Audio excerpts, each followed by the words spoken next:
déjà, vous avez assez vu ma tête. Je pense que vous étiez à peu près tous là hier, donc vous me connaissez un peu. Bonjour à tous. C'est très sympa d'être venu pour cette conférence. Alors ça va être une conférence ufologique. Ufologique, hein, c'est un terme un peu sérieux pour dire qu'on va parler des ovnis. Et je vais vous raconter, j'ai voulu faire un peu local, parce qu'on n'est vraiment pas très loin de l'endroit où s'est passée cette histoire. Il y a pas mal de gens quand même dans la région qui le connaissent bien. Moi j'ai beaucoup travaillé dessus, je suis allé très souvent à Valençol, on a beaucoup travaillé avec les ufologues, avec tous les gens qui ont participé, ou les gens qui ont connu le témoin principal, qui aujourd'hui est décédé, vous allez voir. Moi je ne l'ai pas rencontré, hein, parce qu'il est vraiment mort il y a pas mal de temps. Mais j'ai rencontré pas mal de gens qui l'ont bien connu et qui ont même vécu de près ou de loin cette histoire. Alors, l'histoire que je vais vous raconter, c'est l'un des dossiers qui pour moi est l'un des plus fameux de l'ufologie française. Il y a encore des gens qui pensent que c'est une supercherie, je vais essayer de vous convaincre que non. Je ne sais pas exactement ce qui s'est passé à Valençol, je pense qu'il s'est passé un truc extraordinaire, je ne sais pas quoi exactement, mais en tout cas, je ne pense pas que c'était une blague. Voilà. Et donc, on va essayer de voir un petit peu ce qui s'est passé. Alors, j'ai mis Valençol, Basses-Alpes, parce qu'effectivement, l'histoire s'est passée en juillet 65, et en juillet 65, les Alpes de Provence n'existaient pas, et ça s'appelait les Basses-Alpes. Alors, Valençol, pour ceux qui ne connaîtraient pas, mais là vous êtes un peu de la région quand même, hein, donc voilà. C'est une petite bourgade, un petit village qui est vous voyez, situé sur une colline, très beau, vraiment un endroit aujourd'hui très touristique. Tout autour vous avez l'un des plus beaux paysages de France, puisque la ville est sur un plateau, et donc vous avez, surtout en juin-juillet, les blés qui sont dorés et les champs de lavande, bien sûr, qui, avec des couleurs donc, jaune et violette, sont vraiment très belles. Je crois que j'ai une photo d'ailleurs pour vous donner une idée. Voilà le plateau de Valençol, la photo doit être prise au mois de juin. Donc un ciel fantastique. Quand vous êtes sur le plateau, vous avez une vue, c'est pour les ufologues ou les gens qui adorent regarder le ciel, c'est génial parce que vous avez une vue à 360 degrés. Vous avez l'impression d'être écrasé par le ciel, littéralement. Et donc ces champs de lavande très beaux avec les champs de tournesol ou de blé, donc du bleu, enfin du violet, du mauve et du jaune, c'est vraiment très beau. Et là donc c'est vraiment dans ce cadre qui est un peu idyllique, un peu paradisiaque que s'est passée une histoire assez incroyable.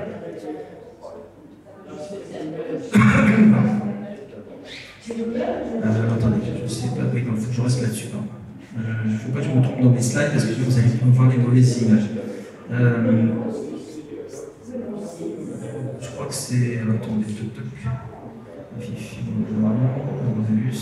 je crois que je peux déjà montrer celle-là. Donc, Valençol, petit village très tranquille. Mais le 2 juillet 1965, il y a une rumeur, une sorte d'agitation inhabituelle qui se répand dans le village.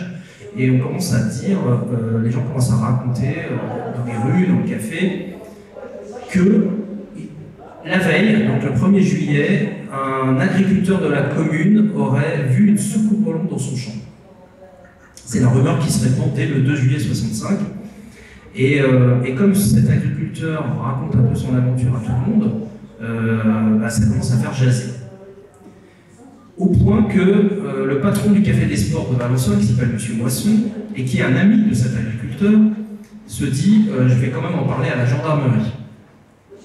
Et donc il en parle à la gendarmerie, et effectivement la gendarmerie, voyant que l'histoire suscite quand même pas mal d'émotions dans le village. Pour ceux qui étaient là hier pour l'épisode, vous savez, l'histoire de Poltergeist dans la ville de la machine, avec cette agitation, c'est un peu la même chose. C'est-à-dire qu'au bout d'un moment, les autorités constatent qu'il y a un petit peu d'agitation et se demandent s'il ne peut pas avoir atteinte à l'ordre public.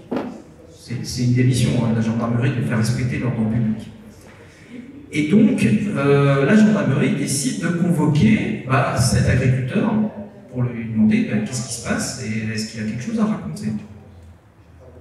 Alors cet agriculteur, le voici, c'est Maurice Mas. Alors Maurice Mas, donc il va se présenter le 2 juillet à 20 h à la brigade de gendarmerie de Valençol, qui est dirigée par le maréchal des logis Oliva. Et donc il va avoir une première audition du témoin. Alors Maurice Mas, c'est donc à l'époque en 65, il a 41 ans, c'est un agriculteur. Tout le monde le connaît à Valençol. Il est très sympathique, il voit souvent avec une cigarette aux lèvres. Vous voyez, c'est quelqu'un qui vit beaucoup dehors, c'est un agriculteur, donc il a un teint un peu tanné. Et puis voilà, c'est un personnage dit connu de tous, on va dire, et plutôt bien connu. Enfin, il n'y a pas du tout de mauvaise réputation autour de lui. Et donc il va commencer à raconter son histoire aux gendarmes.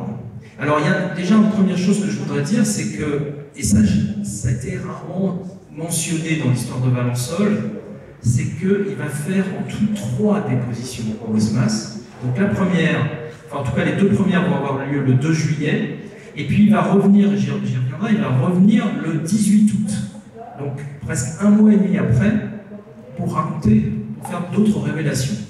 Et ça, vous allez voir que c'est très important. Alors, la première audition de M. Mas. On est donc le 2 juillet, 20 h. Donc, Maurice Mas commence à raconter son aventure aux gendarmes, et il raconte que donc, le 1er juillet, donc c'est la veille, vers 5 h 30 du matin, il est parti de chez lui, et puis il est parti dans son champ de lavande, qui est situé à peu près à 2 km au nord-ouest de Valençol.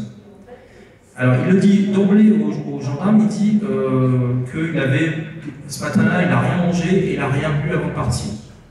Il arrive sur son champ vers 5 h 40. On est en été, hein, donc il fait déjà un peu jour, on va dire.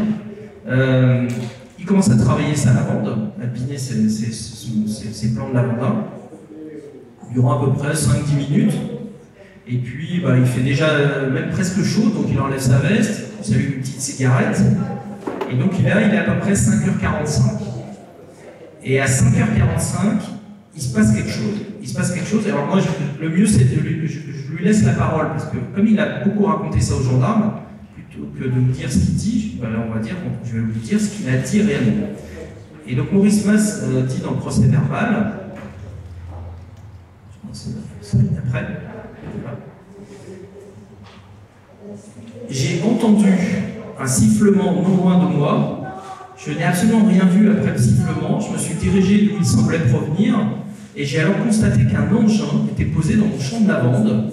Il était de la grosseur d'une voiture Dauphine. Vous voyez un peu ce que c'est les Dauphines, c'est des vieilles voitures des années 50-60.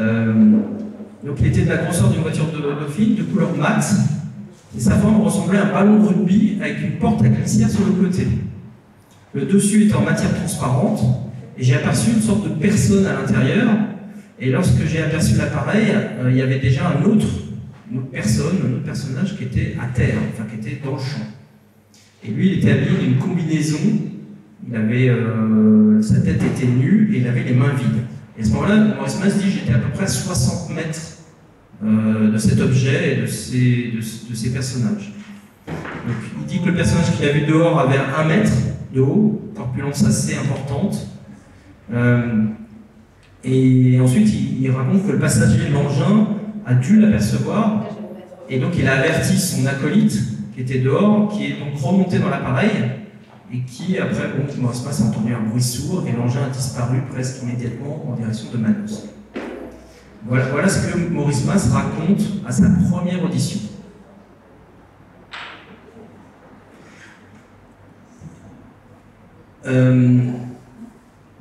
Après, les gendarmes lui demandent mais qu'est-ce qui s'est passé ensuite, une fois que l'engin a disparu. Et là, Maurice Mas dit qu'il a continué à travailler. Il s'est approché de l'emplacement où était posé l'appareil, et là, il a constaté que la terre était détrempée. On est quand même au mois de juillet, hein, donc c'est un peu curieux. Et il a repéré des sortes de traces avec des sillons qui rayonnaient en forme d'étoile. Vous imaginez des traits comme ça qui forment une sorte d'étoile. Et au centre de l'emplacement, il y avait une sorte de cuvette, une sorte de trou. Et la cuvette était elle-même percée par un autre trou plus profond qui descendait jusqu'à 50 cm de profondeur. Et ensuite, il a précisé que l'appareil avait l'air d'avoir 6, alors lui il a parlé de pattes, mais 6 pieds en fait, comme 6 pieds qui étaient placés, et au centre il y avait un sorte de pivot. Et il a aussi dit aux gendarmes qu'il n'y avait pas de hublot, seulement cette fameuse porte à glissière qui s'ouvrait de haut en bas. Les gendarmes lui demandent quelques précisions sur les personnages, les créatures, on va appeler ça comme ça, qu'il a vues. Alors là, il a dit, je ne peux pas vraiment vous dire la couleur de leur peau, ils lui ont quand même semblé de type européen. Quand on lui dit pourquoi il n'en a pas parlé plus tôt, il n'est pas venu le dire plus tôt à la gendarmerie, parce qu'on est quand même, là on est quand même presque, pas 2 jours après, mais 1 jour et demi après, et ben, il dit, je ne voulais pas parce que j'avais peur des embêtements. Mais là, il dit, maintenant je suis à la disposition des autorités, si vous voulez, pour vous donner tout renseignement qui puisse vous être utile. Donc il leur a parlé pendant à peu près 3 quarts d'heure, et à 20h40, la première audition s'achève. Sur le premier procès verbal, il est clairement dit que Maurice Mas est le seul témoin oculaire. Personne d'autre n'a vu cet objet avec ces créatures. À partir de là, à 22h30, la gendarmerie va quand même décider de se rendre sur les lieux. Parce que les gendarmes ont quand même très intrigués par cette histoire, ils n'ont pas du tout l'impression que Maurice Mas leur raconte une plaisanterie. Donc il y a une partie de la brigade qui se rend sur place. Là on a une photo, hein. Donc vous voyez les 2 gendarmes, c'est vraiment une photo qui a été prise le soir.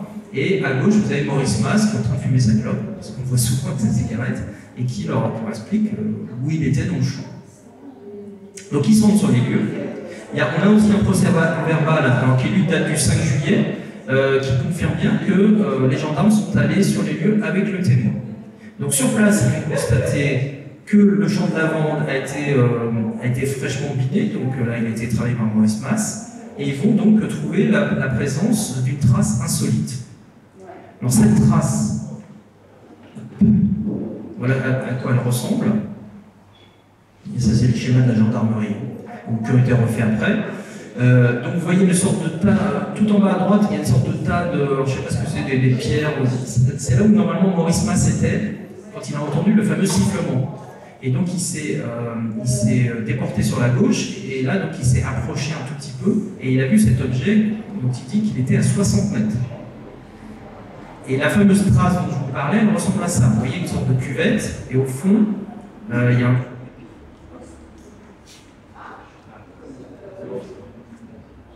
De temps en temps, je suis obligé de m'interrompre parce qu'on me coupe la parole.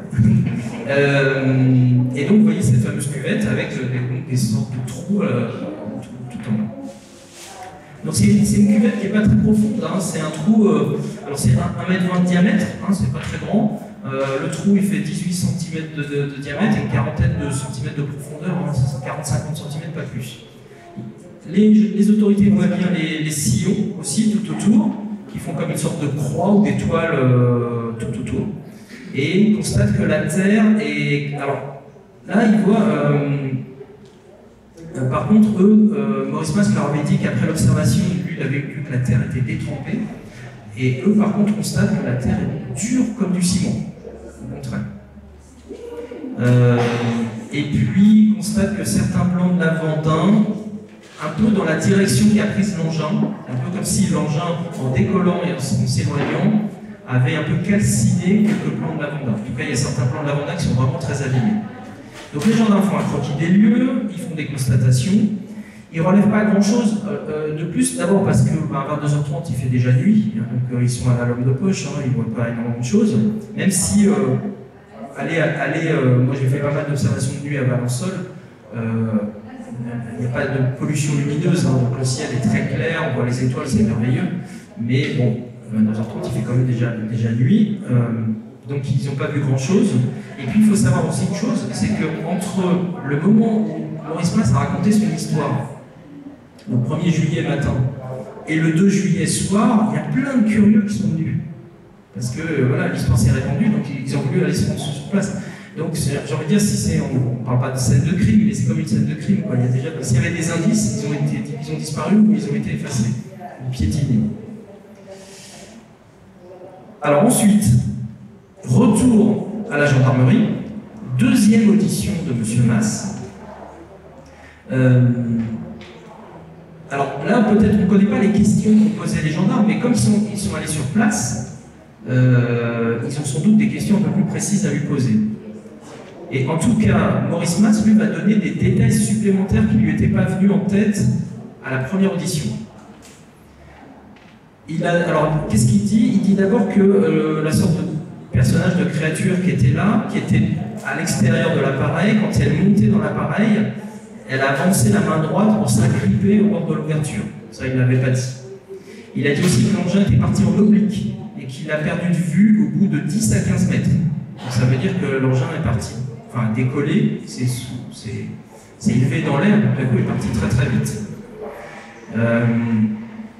Il a regardé, alors il dit, j'ai regardé en l'air pour voir où il aurait pu se trouver, mais je ne l'ai pas aperçu, il a disparu pire qu'un éclair. C'est l'expression qu'il employait.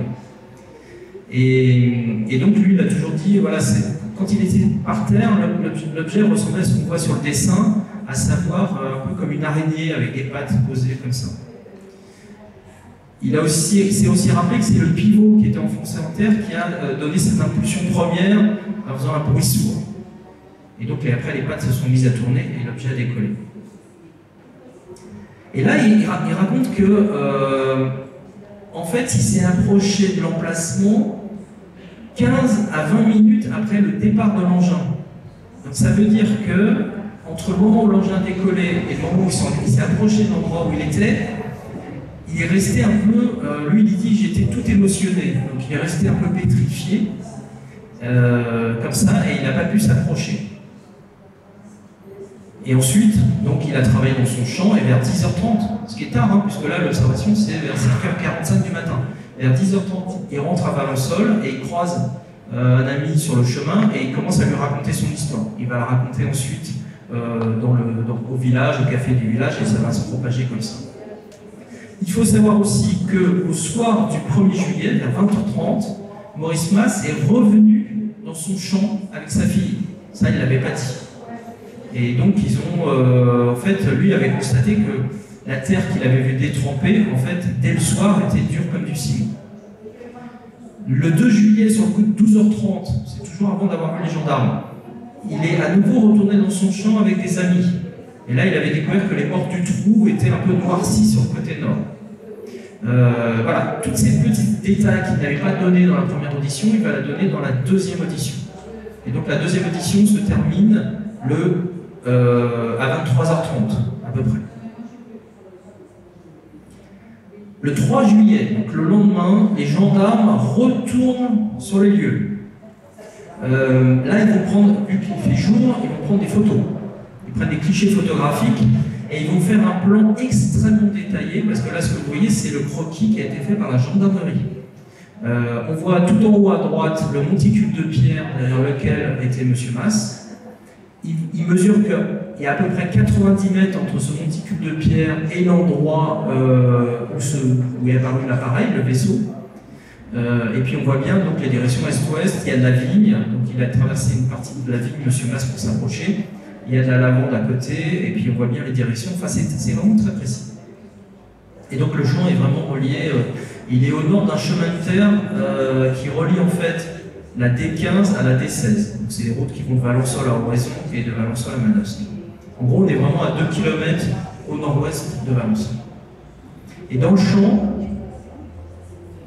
les gendarmes vont faire quand même quelques mesures très précises. Ils vont prendre des points de repère, ils vont effectivement constater tout ce qu'ils ont vu le soir, ils vont le renoter. Ils ont bien trouvé, comme je vous l'ai dit, une monticule de pierre. Et ils ont bien mesuré tout. Enfin, ils mesurent tout. Voilà, ils mesurent tout. Et ils s'aperçoivent que depuis ce monticule de pierre, on voit bien l'endroit où était l'appareil en question. Donc, bref, en fait, ils vérifient tout ce que Maurice Mas leur a dit. Le 3 juillet et les jours qui suivent, la rumeur se répand au-delà du village. C'est-à-dire que c'est parti du village, et puis après dans la région environnante, on a commencé à savoir, parce que les gens ils circulent, hein, ils ont travaillé, ils rencontrent des amis, de la famille, ils disent, vous savez, à Valensole il s'est passé un truc extraordinaire, blablabla. Et donc il y a le correspondant local de la Provence, et tout qui s'intéresse à l'histoire. Et dès le 3 juillet, ou le 4 juillet, on a déjà des journaux qui s'intéressent à l'histoire. Là vous avez, alors ça c'est le Parisien, vous voyez, il est daté du 5 juillet. Ça n'a pas tardé, hein. Le 5 juillet, le Parisien fait un énorme article, j'ai vu une soucoupe volante se poser dans mon champ, affirme un agriculteur des Basses-Alpes, avec la photo de M. Mas, la photo de l'endroit, etc. Et dès le 5 juillet, on en reparlera, il y a une réponse des autorités militaires, c'était un hélicoptère. Et vous verrez que c'est plus compliqué que ça. On en parle à la radio. Je ne sais pas si vous vous rappelez de ce fameux journaliste scientifique qui s'appelait Albert Ducrot, peut-être que vous en rappelez, c'était Monsieur Météo sur Europe 1, mais spécialiste scientifique. Lui, il dit, il est très dubitatif, il dit si c'était des créatures, des hommes venus d'une autre planète, d'un autre monde, c'est impensable, parce que l'appareil est beaucoup trop petit pour un voyage de grande distance. On a un des ufologues les plus réputés de l'époque, qui s'appelle Aimé Michel, qui est originaire des Hautes-Alpes, pas très loin de Saint-Ponçon, et qui lui est sollicité, et qui vient aussi, et qui dit si le témoin a inventé la chose, il a inventé quelque chose de tout à fait conforme à ce qu'on sait déjà. En particulier, sa description ressemble à une observation qui a été faite l'année précédente aux États-Unis. Alors cette observation, c'est celle-ci. Là, on n'est plus du tout à Valençol. On est aux États-Unis, au Nouveau-Mexique, et c'est la fameuse affaire de 64 de Socorro. Vous voyez un petit peu le dessin. Ça ressemble pas mal à ce qu'a vu Monsieur Mas. Alors, l'affaire de Socorro, je n'ai pas le temps de vous la raconter en détail, mais ce qui est intéressant, c'est que c'est un policier qui est en train de poursuivre une voiture au sud de Socorro, au Nouveau-Mexique, qui à un moment a été alerté par un truc bizarre qu'il a vu dans le ciel, donc il a décidé d'arrêter la poursuite et d'aller voir de quoi il s'agissait. Et vous voyez sur l'image, au fond, là on voit une sorte de voiture avec, c'est le policier en question. Et il dit qu'il a vu deux petits êtres sortir d'un objet allongé comme ça. Il s'est même souvenu qu'il y avait une sorte de logo assez spécial. Et donc l'affaire de Socorro, alors c'est pareil, il y a des gens qui considèrent que c'est un canular, une plaisanterie. Franchement, j'ai beaucoup travaillé dessus. Je pense que Lenis Zamora, qui est le policier en question, était tout à fait sincère. D'autres policiers sont arrivés très tôt sur le terrain. Les premiers à être arrivés sur la scène, à Socorro, ce sont des policiers. Donc déjà, il n'y a pas eu d'autres témoins, c'est vraiment des policiers. Et les policiers ont quand même vu qu'il s'était passé un truc, qu'il y avait une partie de la végétation qui avait brûlé, il y avait des traces bizarres. Après, l'armée américaine a enquêté, enfin, j'ai pas le temps de vous raconter, mais globalement, c'est quand même une affaire très sérieuse, parce que si c'est une plaisanterie, je ne vois pas du tout comment elle a été faite. Et alors, ce qui est intéressant, maintenant on revient à notre histoire de Valençol, ce qui est intéressant, c'est que Aimé Michel, donc le fameux ufologue, va montrer à M. Mas, à Maurice Mas, une photo de la maquette, parce qu'on a fait une maquette au Socorro, il va lui montrer une photo, enfin une photo, en tout cas un dessin. Et là, Maurice Mas va réagir incroyablement. Je vous dis ce que Aimé Michel a raconté, il a dit « L'effet produit sur lui fut fantastique. J'ai eu l'impression qu'en voyant cette image, M. Mas en était à son dernier soupir, comme s'il venait de regarder sa propre mort. D'abord, M. Mas a pensé qu'on avait photographié sa machine, ce qu'il avait vu lui. Alors après, on lui a dit non, c'est ce qui a été vu aux États-Unis par un policier. Et là, il a été un peu soulagé et il a dit mais vous voyez bien que je ne rêvais pas, que j'étais pas fou. C'est exactement ce que j'ai vu. Donc ça, c'est intéressant. Alors très vite aussi, il y a des curieux, c'est pour ça que j'ai appelé ça le ramdam médiatique. Il y a des curieux qui vont venir de toutes parts. Le problème, c'est que voilà, c'est pas surveillé, donc ils vont arriver dans le champ, ils vont vouloir prendre des bouts de lavande, ils vont ramasser des bouts du sable, enfin tout ce qu'ils vont trouver pour faire des souvenirs. Il y a des gens qui vont venir des Bouches-du-Rhône, du Var, du Vaucluse, même de Belgique, des gens vont venir. Donc il va y avoir plein de voitures qui vont se mettre dans les champs, enfin ça va créer un désordre. Et puis bon, tout le monde va repartir déçu parce qu'il n'y a rien à voir en fait, à part un champ, il n'y a rien à voir. Voilà. Donc voici, alors là vous avez quelques exemples de coupures de l'époque. En voici d'autres. Souvent dans les Basses-Alpes, vous voyez, donc tout de suite ça prend des proportions énormes. Alors je ne sais plus, attendez, s'il y a encore une à vous montrer après. Voilà. Et alors étrangement, ce ramdam dure entre le 2-3 juillet et le 6 juillet. Et à partir du 6 juillet, il y a l'un des journaux de la région méridionale qui commence à raconter que l'histoire finalement c'est peut-être pas aussi intéressant que ça. que les gendarmes peuvent peut-être retourner à leurs occupations quotidiennes, et que de toute façon, M. Mas, il ne veut plus répondre à aucune question. Alors le journal dit qu'il est peut-être victime d'une dépression nerveuse, oui, c'est le journalisme, hein, donc ils n'ont pas beaucoup d'informations, donc ils inventent un peu. En tout cas, on sait qu'à partir du 5 juillet, Maurice Mas s'en va de Valençol, il quitte Valençol parce que tout le monde lui tombe dessus, et donc il va, pendant quelques temps, il va aller chez sa sœur à Gien dans le Var, pour un peu se retrouver un peu de calme. Il va revenir à Valençol que quelques semaines plus tard. Et alors là, c'est là où ça devient surprenant, parce qu'il va revenir vers la mi-août, et il va faire de nouvelles confidences. Et vous allez voir que les confidences, elles sont assez incroyables. Maurice Mas, donc, il va revenir, le 18 août, il retourne chez les gendarmes à 18h, on sait même qu'il est arrivé à 17h15, et il leur dit « J'ai des renseignements complémentaires à vous communiquer ». Et là, ce qu'il va vraiment raconter, encore plus saisissant, ça a été bien écrit dans le 3e procès verbal. Et il commence par dire, lorsque vous m'avez interrogé le 2 juillet, je ne vous ai pas tout révélé, parce que c'était tellement extraordinaire que j'ai eu peur que vous me preniez pour un fou et que vous me fassiez enfermer. Entre-temps, quand il a été chez sa sœur, il était un peu loin du radar médiatique, et il s'est un peu... il dit, j'ai repris confiance, et maintenant, je suis tout à fait décidé à vous décrire tout ce que j'ai vu au cours du matin du 1er juillet. Ça veut dire que, en fait, Maurice Mas n'avait pas menti dans le premier et deuxième, dans les 2 premières auditions, il n'avait juste pas tout raconté. Et là, il va donner beaucoup plus de détails. Alors, d'abord, il va confirmer, bien sûr, le volume et la forme de l'appareil. Puis ça, c'est ce que je vous ai dit. Mais par contre, il va rectifier sa déclaration sur la distance qu'il avait par rapport à l'appareil. Jusqu'à présent, il avait dit, moi je me suis tenu très éloigné. Et en fait, pas du tout. Pas du tout. Là, il va dire aux gendarmes, en fait, je me suis approché à 7 mètres de l'appareil. 7 mètres. Parce qu'il voulait voir ce que c'était que ces 2 personnages bizarres qui étaient dans son champ d'avant. Et il dit donc, depuis mon point de départ, le fameux tas de pierres, je me suis rendu compte que je n'avais pas affaire à des hommes, et je les ai observés pendant tout le temps de mon trajet, pendant qu'il s'est approché. Et ces êtres, en fait, il dit aussi une autre chose, c'est qu'il n'y avait pas un qui était à l'extérieur et l'autre à l'intérieur, ils étaient tous les 2 à l'extérieur. Exactement comme vous voyez sur le dessin. Et il dit, ces êtres étaient tous les 2 à terre, ils étaient accroupis.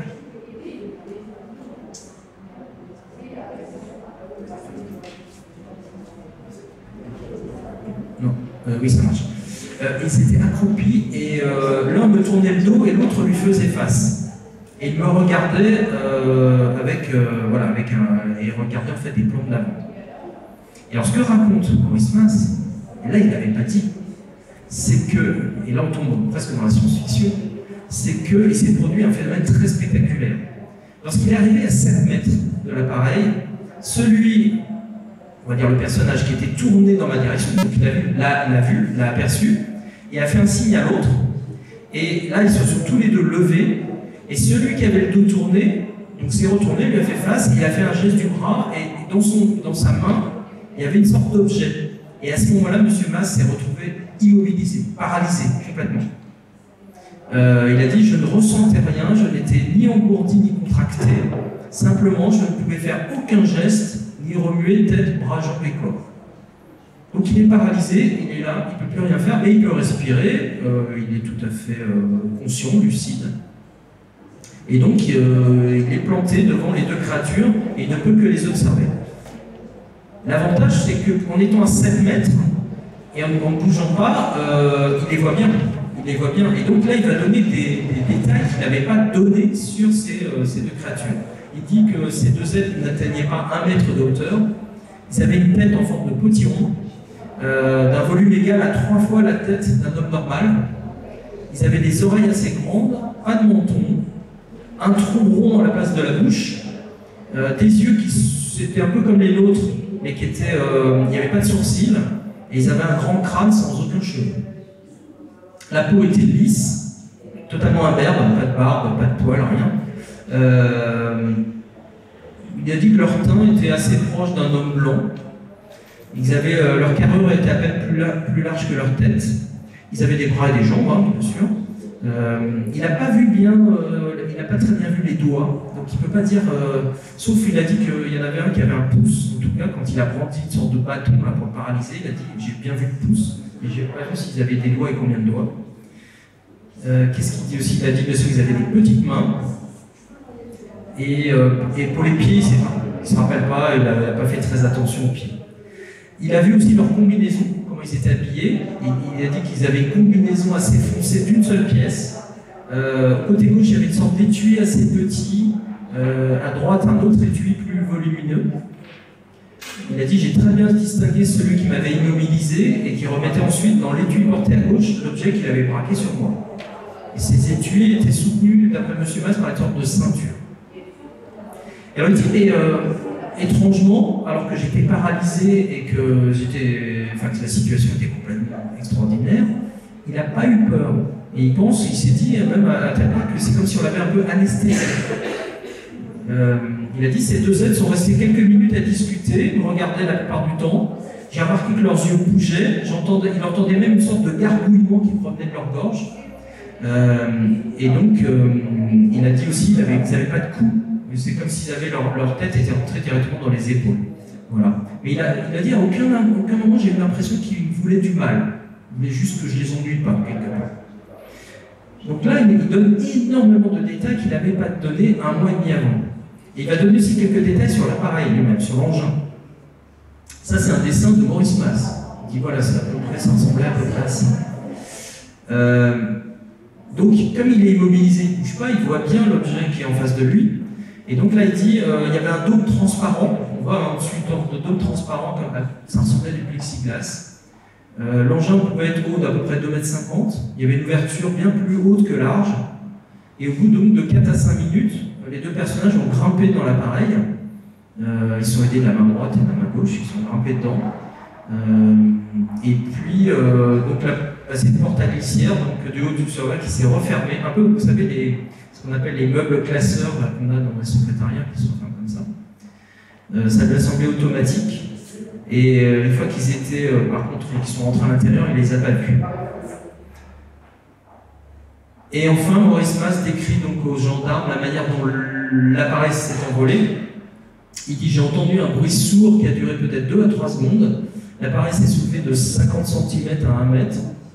Le tube qui se trouvait sous l'appareil est sorti de terre, les 6 pieds se sont mis à tourner, et j'ai pas distingué la longueur du tube, il n'y avait pas de fumée qui sortait du tube, pas de poussière, rien du tout.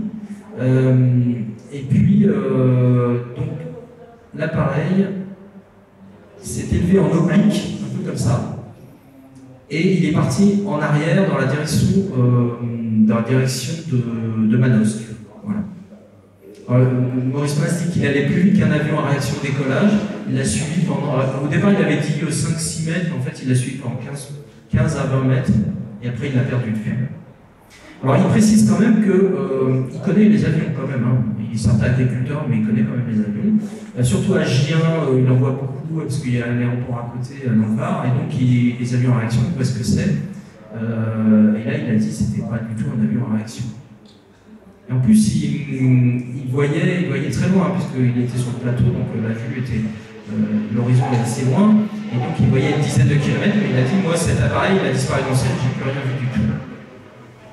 Voilà. Qu'est-ce qu'il raconte après? Il raconte aussi, pour la paralysie, qu'il est resté donc, paralysé ou pétrifié pendant environ 15 minutes.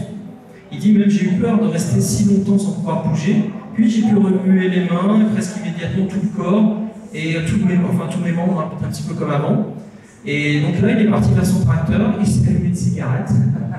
Et c'est un peu étrange, hein, j'y reviendrai, mais il a continué à travailler jusqu'à 7h30, 8h. Il a travaillé dans son champ, puis il est rentré chez lui, en gros, vers lui, pense 8h30 ou 9h. Et en fait, c'était un peu plus tard. C'est des estimations selon lui, parce qu'il a bien une montre, hein, Maurice Mas, mais il n'a jamais pensé à la regarder. Et donc après, il est rentré chez lui. Alors Maurice Mas, il lui est quand même arrivé quelques petits soucis après. Alors ça, c'est pas dans le procès verbal, hein, mais ça a été appris par les journalistes qui ont interrogé Maurice Mas. Bon, déjà, il n'est pas retourné directement chez lui, évidemment, il est passé au bar des sports de Valençol pour raconter son histoire. Il en a discuté aussi avec son père, avec le maréchal des logis chef Oliva, donc, qui était la gendarmerie, mais ça ils en ont parlé le lendemain. En fait, à ce moment-là, Maurice Mas, il a vraiment très peur qu'on le prenne pour un fou, quoi, et qu'on l'emmène directement à l'asile. Et en fait, il va raconter aussi que dans les semaines qui ont suivi l'événement, alors il n'a rien eu au moment de l'événement, il n'a pas eu de trouble de la vue, il n'a rien ressenti d'anormal, mais sauf que depuis le 1er juillet, il a très envie de dormir. Avant, il dormait, c'est un agriculteur, il disait qu'il dormait 6 à 7 heures par jour, par nuit. Et là, il dit qu'à partir du 1er juillet, donc entre le mois de juillet et le mois d'août, il a dormi presque le double. Il dormait 13 à 14 heures par jour. Et il ne savait pas pourquoi, il avait besoin de dormir tout le temps, comme si on avait pris son énergie. Il n'a pas pris de calmant, il n'a pas perdu de poids, sa vue est restée excellente. Il y avait juste... alors on ne sait pas si Maurice Mas a fait l'objet d'un examen médical, ça je ne sais pas. Ça n'a jamais été dit, donc je pense que non.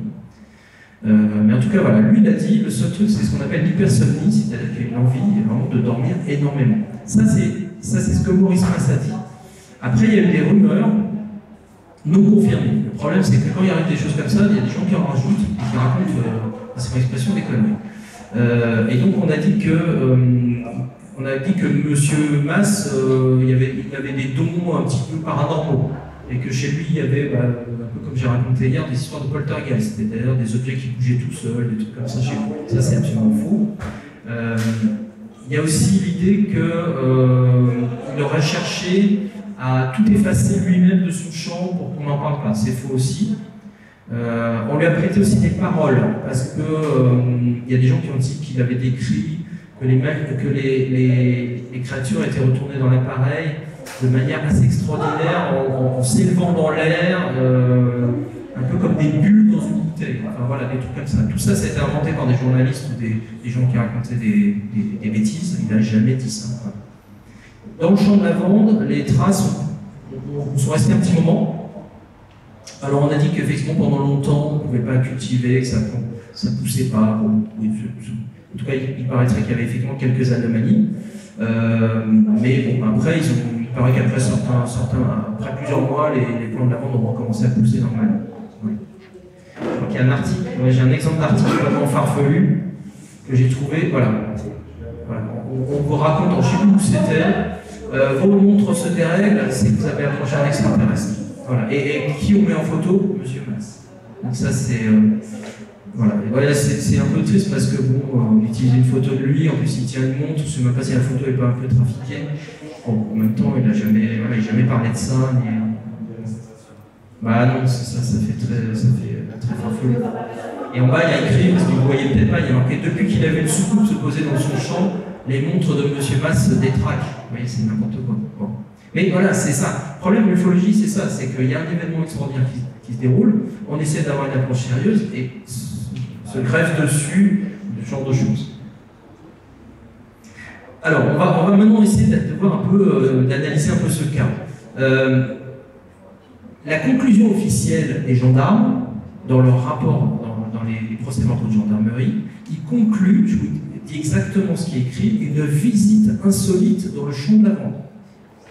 Donc, à aucun moment, ils ne parlent de canular, de supercherie ou quoi que ce soit. Ça, c'est la gendarmerie. Le GEPAN que vous connaissez, alors le GEPAN n'existait pas à l'époque, mais il a enquêté a posteriori sur l'histoire. Le cas de Valençol est classé dans les D, la catégorie D. Vous la voyez en haut à gauche, les phénomènes non identifiés. Ça représente un petit pourcentage des cas du GEPAN, parce que ça c'est un tableau qui date de 2017. Mais ça montre un peu que les cas vraiment non identifiés, il n'y en a pas beaucoup. Et Valençol fait partie des fameux cas de catégorie D.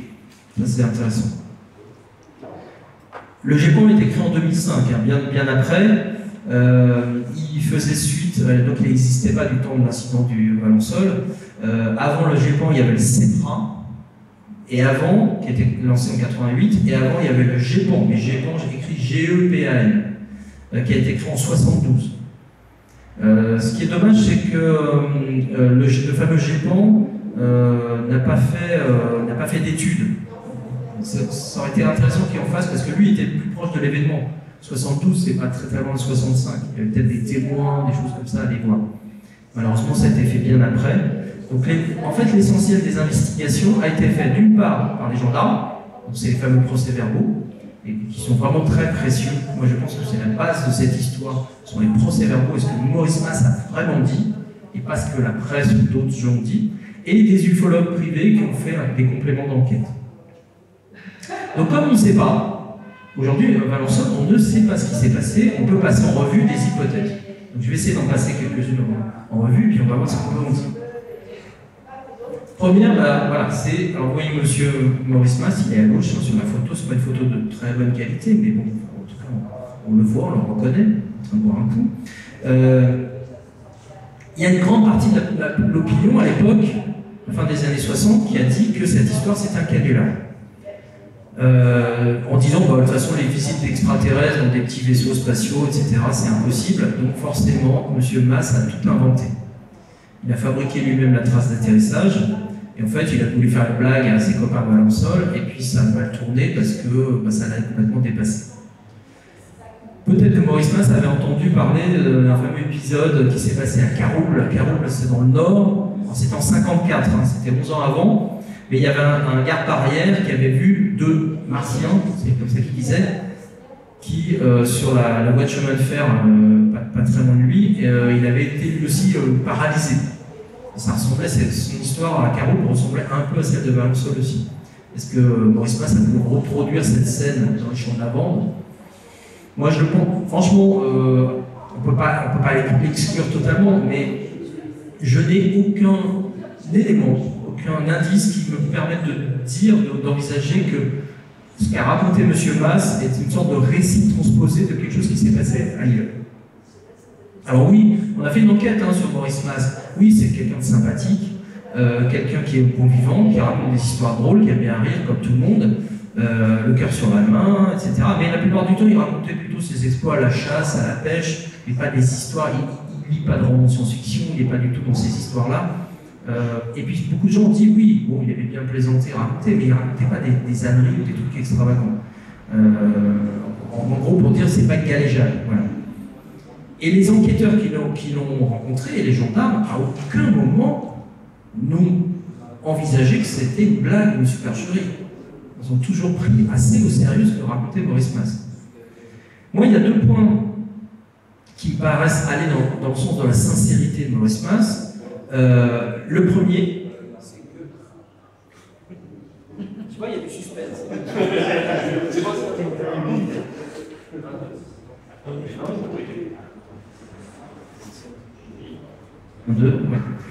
Le premier point qui plaide pour la sincérité de Maurice Masse, c'est le fait que ça ne lui a attiré que des ennuis. En général, quand vous faites une blague, une supercherie, vous cherchez plutôt la reconnaissance, la gloire, que les gens parlent de vous, etc. Mais pas dans ce sens-là. Lui, du jour au lendemain, il s'est retrouvé placé sous les feux de l'actualité, tout le monde s'est intéressé à lui, il s'est fait harceler, enfin, sa famille, tout le monde voulait le rencontrer, les médias, et puis l'image de marque, c'était le Fada qui avait vu son volant dans son champ d'avant. Donc voilà. Donc, au point qu'il avait dû quitter d'ailleurs Valençol, comme je vous l'ai dit. Il avait vraiment récolté beaucoup de moqueries. Donc déjà, ce premier point, je me dis, mais il n'a rien gagné là-dedans. Deuxième chose, il ne s'est certainement pas enrichi, il n'a pas fait de livre, il n'a pas fait d'émission de télé ou quoi que ce soit. Deuxième chose, je me dis que s'il avait inventé ça, si c'était un canular qui lui avait échappé, qui avait pris de l'ampleur, quand il est parti de Valençol, la réaction normale, quand vous faites un truc comme ça, vous dites, oula, je suis allé trop loin, ou je sais pas quoi, bah, vous vous faites oublier, profite pas. Vous vous faites oublier en disant, bon, ils vont m'oublier, et puis on passe à autre chose. Sauf que là, il revient un mois et demi après, et il remet un truc sur, une couche voilà, sur son histoire. Il retourne voir les gendarmes pour leur dire, moi, j'ai pas tout dit, j'ai des trucs à vous dire. Donc ça va plus dans le sens de quelqu'un qui a quelque chose en lui qui le taraude, qui l'ennuie, que quelqu'un qui se dit voilà, je vais faire un profil bas, je vais me faire oublier. Alors si Maurice Canular, je vais le mot canular, Maurice Masse a fait un canular, enfin s'il n'a pas fait un canular, pardon, Est-ce que d'autres ont pu faire un canular? Est-ce que d'autres ont pu le tromper? Moi, je veux bien, mais c'est pareil, il n'y a aucun indice qui prouve qu'il y avait quelqu'un sur le plateau dans cette zone-là ce matin-là. Et puis, s'il y a quelqu'un qui a fait ça, pourquoi aurait-il fait ça à Maurice Mas? Et pourquoi une telle mise en scène? Et comment s'y prendre pour donner l'impression à quelqu'un qu'il y a un vaisseau spatial qui a atterri dans la lavande avec des petites créatures? Voilà. Ça aurait nécessité des équipements, des trucages, et ça, qui est capable de faire ça, surtout en 1965? Donc moi, l'hypothèse du canular, enfin, il y a plein d'éléments. Tous les éléments portent plutôt à croire que M. Mas est sincère. Alors, est-ce que M. Mas a été témoin d'une hallucination? Ça, c'est une question, pourquoi pas? À son corps défendant, lui dit, moi j'ai vu ça, mais en fait, il a peut-être halluciné. Alors, c'est plausible. Pourtant, dans sa déposition du 2 juillet, il dit qu'il n'a rien absorbé, ni aliment, ni boisson. Alors certes, c'était un fumeur invétéré, hein, ça tout le monde a dit, il fume, mais il n'a pas du tout la réputation d'être un grand buveur, pas du tout la réputation de fumer des trucs bizarres, des substances illégales ou quoi que ce soit, non, et puis la lavande, quand on la fume, je crois pas que ça... Et puis je me dis que s'il était sous l'emprise d'une substance hallucinogène quelconque, il n'aurait pas fourni un témoignage aussi précis. Ça aurait été nébuleux, flou, un peu invraisemblable, avec des contradictions. Là, tout ce qu'il raconte, ça tient debout quelque part. C'est extraordinaire, mais ça tient debout. Est-ce qu'il a pu avoir une image, une sorte d'hologramme? Mais en 1965, les hologrammes, déjà aujourd'hui, même le matin, je ne sais pas quel équipement il faudrait pour projeter une image et tromper quelqu'un comme ça dans un champ de lavande. Enfin, vous voyez à quoi ça ressemble le plateau, hein? C'est-à-dire qu'on ne peut pas se cacher. Même s'il y a quelqu'un qui projette quelque chose, il projette tout. Et puis en 65, il n'y a pas de technologie pour faire ça. Donc ça paraît compliqué. Voilà. Et puis, si c'est une image, c'était quelque chose de carrément très très sophistiqué, parce que rappelez-vous, M. Maurice Mas, il n'est pas resté immobile. Il était derrière son tas de cailloux, il a fait à peu près 80 mètres à pied entre son tas de cailloux pour s'approcher à 7 mètres. Ça veut dire que l'image qu'il a vue, ce qu'il a vu depuis le début, aurait été une image qui serait continuée à être une image pendant son déplacement. Là, ça devient très très sophistiqué. Voilà, ça aurait été vraiment une illusion absolument parfaite. Qui peut créer ça? Il y a quand même Aimé Michel, rappelez-vous, hein, c'est l'ufologue dont je vous ai parlé tout à l'heure, qui a enquêté, il a fait son enquête à Valençol, et il a appris qu'en fait, le matin du 1er juillet, il y avait 2 lavandiers qui s'appelaient Aimé Magnon et André Neuvière, qui étaient, alors pas juste à côté, mais ils étaient à 1 kilomètre de là à peu près, quand même, du champ de Maurice Mas. Ils étaient aussi en travail, et disent que eux, ils ont rien vu du tout, mais ils ont entendu pendant 15 à 20 secondes une sorte de sifflement strident. Voilà. Ils ont dit que ça ressemblait au bruit d'une scie circulaire. Et c'est le même genre de son qu'a entendu Maurice Mas. Donc ça viendrait corroborer, en tout cas peut-être le fait que ce fameux sifflement a été vraiment une réalité. Alors, est-ce que c'était un hélicoptère de l'armée française, comme certains l'ont dit? Ça, tout le monde l'a dit. Hein. Même le Washington Post a fait un article sur l'affaire de Valençol à l'époque. Et alors, le Washington Post a dit que c'était une semaine où il n'y avait pas trop d'actualité, donc la presse pouvait raconter un peu n'importe quoi, c'est sympa pour les journalistes français. En plus, ils ont dit que la météo était caniculaire, donc ça se prêtait bien aux hallucinations. Est-ce que vous avez déjà vu quelqu'un qui a travaillé un coup de chaleur à 5h30 du matin? Non, ça n'existe pas. Ils ont dit que c'était l'aube et qu'on pouvait se méprendre. Ouais, enfin donc Maurice Mas, il a toujours dit que lui, il a parfaitement vu l'engin, et à 5h45 du matin, il faisait déjà clair. Et puis, le Washington Post dit que c'était un prototype top secret de l'armée française, un coléoptère C450 de la SNECMA. Ouais, sauf que les journalistes américains s'étaient mal renseignés, parce que ce fameux coléoptère, qui est un engin un peu top secret, effectivement, a existé, mais il a été abandonné en 59, complètement. Et là, on est en 65, 6 ans après. Parce qu'il était trop dangereux, impossible à piloter.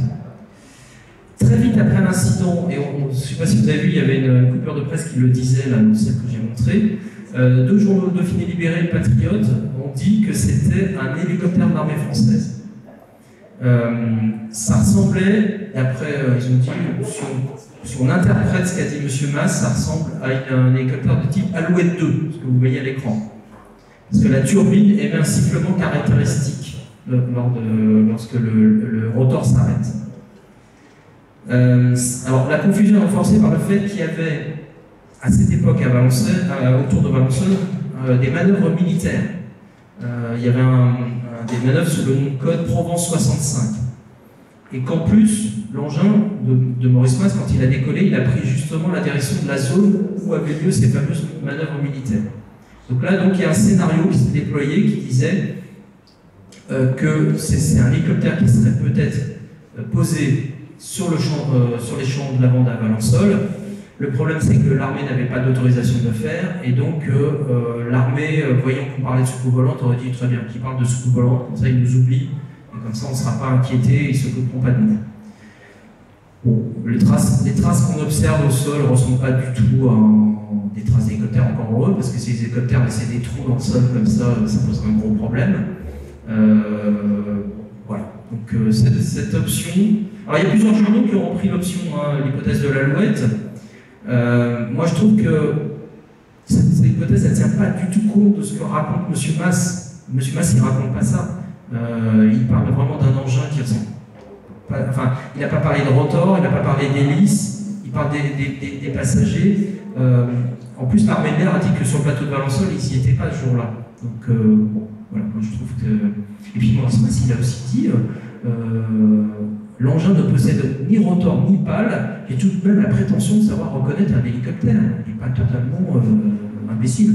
Donc, il dit c'est pas du tout un hélicoptère. La carlingue avait une forme ovale. Alors lui, il n'a jamais dit que c'était une soucoupe volante, il a dit que ça ressemblait à une sorte de ballon de rugby. Donc si ce n'est pas un hélicoptère, est-ce que ça peut être un engin espion américain? Ça, c'est l'hypothèse qui a été lancée. Alors la personne que vous voyez à l'écran, c'est Yves Rocard. Yves Rocard, c'est le père de Michel Rocard, l'ancien politicien. Et Yves Rocard, c'est un physicien français qui est décédé depuis un moment, et c'est le responsable des programmes de la bombe atomique française. C'est quelqu'un qu'à un moment on a interrogé, et que lui pensait que peut-être Maurice Mas avait aperçu un hélicoptère, une sorte d'engin ou hélicoptère secret des Américains, parce qu'à ce moment-là, l'armée américaine, il y avait un porte-avions qui était en baie de Toulon. Toulon, un vol d'oiseau, c'est pas très très loin. Et il s'est dit qu'il y avait peut-être un engin américain qui faisait de l'espionnage dans le coin de Valençol. Alors pourquoi? Parce qu'à Valençol, il n'y avait pas très loin de Valençol un centre de détection radar qui mesurait l'effet des ondes émises ou captées et dont la mission était d'informer l'État français des lancements de fusées à Cap Kennedy aux États-Unis. Et en fait, on voulait voir si ça avait des possibles effets sur les transmissions radio et sur les avions de surveillance américains. Vous voyez, c'est assez compliqué. Donc les Américains venaient voir ce que les Français fabriquaient et ce que les Français essaient d'observer. Pourquoi pas? J'ai envie de dire pourquoi pas. Et ça pourrait expliquer que les Français auraient été au courant que c'était un objet américain secret, mais ne voulant pas dire « Attendez, les Américains, ils ont fait survoler le territoire français par un objet secret », ce qui est un peu humiliant, ils auraient plutôt laissé dire cette histoire d'objet de Maurice Mas. Bon, pourquoi pas, c'est vrai que c'est pas une coïncidence parce que 15 jours, le 17 juillet, donc on est un peu plus de 15 jours après l'incident de M. Mas, l'armée française va intercepter un avion espion américain, qui ressemble à celui que vous voyez à droite, au-dessus de l'usine atomique de Pierre-Latte, dans la Drôme, qui fabriquait du plutonium enrichi. Et juste après, le général de Gaulle va décider de se retirer de l'OTAN. Donc il y a vraiment, à ce moment-là, c'est très chaud entre la France et les États-Unis, c'est le moment où on ne s'entend pas très bien avec eux, où justement le général de Gaulle, enfin le gouvernement français, pense que les Américains n'arrêtent pas de nous survoler, de nous espionner, etc. Et ça déplaît assez. Donc est-ce qu'à ce moment-là, effectivement, Maurice Mas aurait été le témoin de quelque chose, d'une opération un peu secrète, un truc qu'il n'aurait pas dû voir, on va dire ça comme ça? Bon, pourquoi pas, mais ça n'explique pas toutes les observations du témoin, parce que bon, je veux bien à la limite que l'objet soit un peu inconnu, un peu extravagant, et les deux petits personnages là, qui font 1 mètre de haut, ça m'étonnerait que les Américains faisaient des Top Gun, hein, ils ne font pas 1 mètre de haut, donc voilà. Bon, c'est une hypothèse, hein, je la mentionne parce qu'elle a été évoquée par des gens en disant cette histoire est peut-être liée à ce conflit entre la France et les États-Unis à l'époque. Après, reste, si on n'a pas d'explication, on n'en a pas, le témoignage OVNI. Le témoignage OVNI, peut-être que M. Mas, le 1er juillet, était l'acteur privilégié, le témoin privilégié d'une rencontre du troisième type, avec des êtres venus d'on ne sait où, et qui sont apparus dans son champ de lavande, soit volontairement, soit par hasard. Voilà. Alors quand on dit être venu d'ailleurs, c'est pas forcément extraterrestre. Ce qu'on a dit hier quand on a fait la conférence avec Pascal Fechner, on voulait sensibiliser le public, et vous sensibiliser au fait que OVNI n'est pas égal à extraterrestre. OVNI, ça veut dire objet volant non identifié. Il y a plein, alors déjà il y a des objets volants non identifiés qui peuvent être identifiés. Hein, maintenant il y a des drones, il y a plein de trucs. Mais après, ça supposait que ce soit vraiment habité par des créatures, je ne sais pas comment dire, des humanoïdes qu'on ne connaît pas. C'est pas forcément extraterrestre. Ça peut être aussi des voyageurs du temps, on l'a dit hier, pourquoi pas, ou des voyageurs surgis d'une autre dimension, alors que ce soit vraiment une autre dimension totalement étrangère à nous, ou une dimension parallèle à la nôtre. Enfin bon, après on est dans la science-fiction, totale.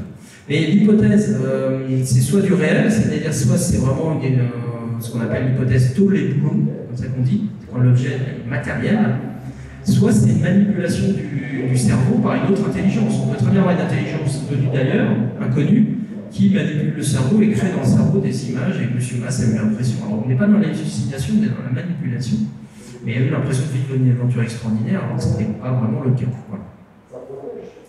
Alors il y a quand même dans cette histoire des zones d'ombre. Moi quand j'ai vraiment enquêté sur le cas, j'ai relu tout ce qui a été dit, tout ce qui a été dit. Je suis beaucoup parti des procès-verbaux, parce que pour moi, ils sont très précieux, c'est vraiment la parole de M. Mas. Après, j'ai quand même lu aussi ce qui avait été dit à droite à gauche par les ufologues et puis par d'autres choses. Là, vous avez un article à droite, Maurice Mas, je ne dirai plus rien. Bon, ok, ça c'est la presse qui dit ça. J'ai quand même noté des trucs qui vont pas, enfin, c'est pas des contradictions, mais des trucs sur lesquels personne n'a questionné. La première chose, c'est le temps qui s'est passé entre le moment de l'incident et le moment où Maurice Mas retourne au village. L'histoire est arrivée entre 5h45 du matin et 6h. Maurice Mas, il revient au village au mieux à 9h30. Qu'est-ce qui s'est passé entre les 3 heures? Il y a 3 heures. Alors lui dit qu'il est resté, il était un peu dans un état second, je veux bien le croire. Quand on vit un truc comme ça, on peut être chamboulé au point comment dirais-je, d'agir de manière un peu comme un robot, hein, voilà. Mais machinalement il s'est remis à travailler, a fait sa clope et tout. Pourquoi pas? Il y a quelque chose qui me dit quand même que peut-être qu'il s'est passé autre chose.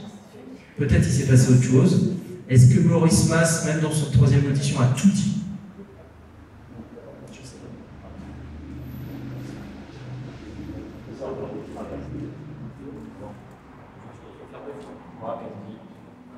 Un, deux, en tout cas, les ufologues qui sont penchés sur l'histoire de M. Mas, alors après, bon, il y a eu des enquêtes parce qu'ils sont allés voir la femme de Maurice Mas et sa famille, et donc il y a des histoires qui ont circulé, on ne sait pas très bien si elles sont vraies ou pas, c'est ça le problème. L'épouse de Maurice Mas aurait dit qu'après sa rencontre, il serait devenu un peu mystique. Il aurait pensé à ça un peu de manière obsessionnelle. Il aurait même fait jurer à sa femme et à ses enfants de jamais vendre le terrain où s'est déroulé l'incident, ce qui n'est pas vrai, hein, il l'a vendu. Il y a aussi donc, le fait que le témoin a été profondément marqué par son aventure. 7 ans après les faits en 72, un journaliste qui s'appelle René Paco, il a écrit un bouquin qui s'appelle « Ils ont rencontré des extraterrestres ». Donc va voir Maurice Mas, et Maurice Mas lui dit exactement « Je ne peux pas dire tout ce que j'ai vu, personne ne me croirait ». Donc ça sous-entendrait qu'il n'a pas tout dit. En 79, Hervé Laronde, un autre auteur, écrit dans son livre qui s'appelle « Extraterrestre ou voyageur du temps », déjà quelqu'un qui pense à ça, en 79, c'est pas mal.